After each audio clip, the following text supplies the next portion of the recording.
First question: the following table shows marks obtained by the students for a class in their test in English. Marks यानी class interval is given, number of students, it means frequency is given.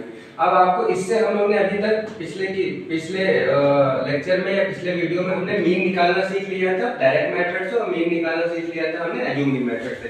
इसे में आगे further हम continue कर लेते हैं कि step deviation method से हम कैसे मीन निकालेंगे. ठीक, सेम क्वेश्चन है. क्लास इंटरवल गिवन है, तो क्लास इंटरवल हमने यहाँ पे नोट डाउन कर लिया. 0 to 10, 10 to 20, 20 to 30, 30 to 40, 40 to 50 यहाँ तक. इसके बाद फ्रीक्वेंसी 20, 24, 40, 36, 20 ये हमने फ्रीक्वेंसी यहाँ पे नोट डाउन कर लिया एज इट इज जैसे कि गिवन था. इसके बाद आपको पता है मिड वैल्यू निकालते हैं. तो मिड वैल्यू हमने कैसे निकाली थी? मिड वैल्यू निकाली थी 0 + 10 यानी 10/2 करके हमने मिड वैल्यू निकाली थी. मिड वैल्यू निकालने का फॉर्मूला होता है x = यानी मिड वैल्यू निकालने का जो फॉर्मूला होता है वो होता क्या है? L1 + L2/2, जो कि हम पहले ही बता चुके हैं. तो यहाँ पे L1 0 + L2 10 यानी कि 0 + 10/2 इट मींस 10/2 = 5. तो ये 5 हमारे पास क्या हो गया? फर्स्ट वाले का मिड वैल्यू आ गई. एज इट इज सबके ऐसे ही निकाल लेंगे. जैसे 10 + 20 यानी 30/2 यानी 15, 20 + 30 यानी 50/2 यानी 25, 30 + 40 यानी 70, 70/2 यानी 35 एंड 40 + 50 90/2 यानी 45. इसका एक तरीका हो रहा है कि 1 और 2 निकाल लिया. फर्स्ट निकाला 5, सेकंड आ गया 15. हमने इसका डिफरेंस देख लिया. 10 आ रहा है तो 10 10 का डिफरेंस नीचे लेते हुए चलेगा. 15 10 25, 25 10 35, 35 10 45. ये दूसरा तरीका है, शॉर्टकट मेथड है, शॉर्टकट तरीका है मिड वैल्यू निकालने का. लेकिन इसमें भी मिड वैल्यू तभी समझ में आएगी जब हमने फर्स्ट 2 इस मैट्रिक्स से निकाल लिया. 0 + 10/2 करके 10 + 2 20/10 करके इट इज L1 + L2/2 करके. राइट, यहां तक मुझे कोई दिक्कत नहीं थी. यहां पे जो fx है f * x, ये तो मीन हमने डायरेक्ट मैट्रिक्स से निकाला था. और यहां पे हमने जो ये कैलकुलेट किया है d की वैल्यू क्या थी? d बराबर क्या था? d बराबर था जो मिड वैल्यू है ना x - a मतलब एज्यूम हमने यहाँ पे 25 मान रखा था. 25 एज्यूम कैसे? वो हमने कुछ भी एज्यूम कर लिया. हमने 15 भी एज्यूम कर सकते थे, 5 भी एज्यूम कर सकते थे, 35 भी एज्यूम कर सकते थे और 45 भी एज्यूम कर सकते थे. तो हमने जस्ट एजम्पशन लिया, एज्यूम कर लिया हमने, और एज्यूम करने के बाद में उसी एजम्पशन वैल्यू को, एज्यूमिंग वैल्यू को इस मिड वैल्यू में से जस्ट करते हुए चले आए. यहाँ पे हमारे पास में ये सब चीजें 5 - 25 इट मींस इस मिड वैल्यू माइनस एज्यूमिंग यानी 25. इस तरीके से हमारा ये बैलेंस निकलता चला है.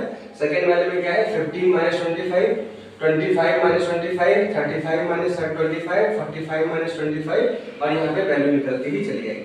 अब हमने बात करी थी कि हम स्टेप डेविएशन मेथड से मीन कैसे निकालेंगे. हमने आपको पिछले भी क्वेश्चन में बताया था कि कोई भी मेथड आप निकालने जाइए, फाइंड आउट करने जाइए, उसका फॉर्मूला सबसे पहले आप लिख लें. तो फॉर्मूला कैसे है? x बार यानी mean equal to assume mean a plus sum of f d1 upon sum of f into c. ये जो है यहाँ पे इसका फॉर्मूला है किसका? स्टेप डेविएशन मेथड का. मीन निकालने का फॉर्मूला है स्टेप डेविएशन मेथड का. राइट, अब आपको यहाँ से समझ में आ रहा होगा कि f d1 निकालना है. यहाँ पे हमारे पास d निकला हुआ है, f निकला हुआ है, f d1 निकालना है. तो d1 क्या होता है? बेसिकली यहाँ पे हमने d निकालना है तो d1 निकाल रहे हैं यहाँ पे. और जो d1 होता है वो ये होता है कि x - a जो कि हमने निकाल लिया यानी डेविएशन इसको हम क्या बोलेंगे? डेविएशन अपॉन x - a यानी deviation upon what? Upon c. ये हम निकाल लेते हैं क्या? d1. तो d1 की वैल्यू कैसे समझ में आई कि x - a यानी डेविएशन जो हमारा ये निकल आया, ये d निकल आया है ना, d डेविएशन निकल आया, इसको अपॉन c कर देंगे. और c क्या होता है? c ये डिफरेंस 0 to 10, 10 का डिफरेंस 10 to 20, 20 का डिफरेंस 20, 10 का डिफरेंस 20 to 30, 10 का डिफरेंस 30 to 40, 10 का डिफरेंस 40 to 50, 10 का डिफरेंस. ये जो डिफरेंस है ना, इसको हम लोग जो है बेसिकली जो उसको c एज्यूम कर लिया, कॉमन फैक्टर जिसको हम बोलते हैं, c फॉर कॉमन फैक्टर. यहाँ पे आप लिख लो c क्या डिनोट करता है?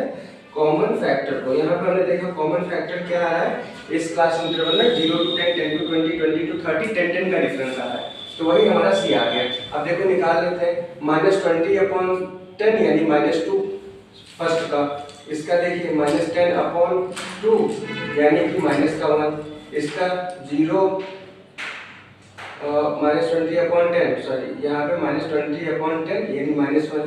0/10 इक्वल टू 0 और यहाँ पे प्लस का 10/10 इक्वल टू 1 और यहाँ पे माइनस प्लस का 20/10 इक्वल टू 2। तो ये हमारे पास d निकला है। d कैसे निकला? x माइनस a यानी d/c करके। तो d/c करके हमने निकाल लिया d minus 20/10 minus 10/10 0/10 10/10 and plus 20/10, right. अब हमें निकालना होगा f d1, क्योंकि d1 तो ये आ गया, f हमारे पास में उधर दे रखा है, ये दे रखा है मेरे पास f। तो यहाँ पे हम f d1 निकाले। f d1 का मतलब हुआ f into d1, ये हो गया f d1। तो यानी f की वैल्यू फर्स्ट में कितना दे रखा है 20, सेकंड में कितना दे रखा है 24, थर्ड में कितना दे रखा है 40, फोर्थ में कितना दे रखा है 36 एंड लास्ट में क्या दे रखा है 20। और यहाँ पे d1 क्या दे रखा है -2 -1 into -1 into 0 और into 1 और into 2। अब इसको सॉल्व कर लिया, इसको सॉल्व किया तो आ जाएगा 2 दूनी 4 माइनस का 40, ये आ जाएगा, ये हो जाएगा 36 और ये हो जाएगा 40, ठीक, राइट। अब यहाँ पे हम निकाल लेंगे क्या सम ऑफ f d1। कौन कर लो आप, तो 4 3 7 ये आ गया 76 और 4 3 7 76 और ये आ गया आपका 64 माइनस का 76 में से 64 माइनस कर दिए कितना आएगा 64 10 आ जाएगा, कितना आ जाएगा 10 नहीं 12 आ जाएगा, प्लस का कितना आ जाएगा 12 आ जाएगा, ठीक, राइट। यहाँ पे कोई प्रॉब्लम नहीं है, ठीक। अब हम क्या करें, अब सिंपल से हम इसे फॉर्मूले में रख लेते हैं। x bar equal to assume mean कितना था हमारे पास 25 था, plus sum of f d1 कितना है मेरे पास 12 है, अपॉन सम ऑफ f कितना है 140 है, ठीक, और इनटू c कितना है 10, राइट। अब हमने यहाँ पे 0 से 0 कैंसिल कर दिया, 2 7 जा और 2 6 जा 6/7, यानी कि हम लिख सकते हैं 25 प्लस 6/7।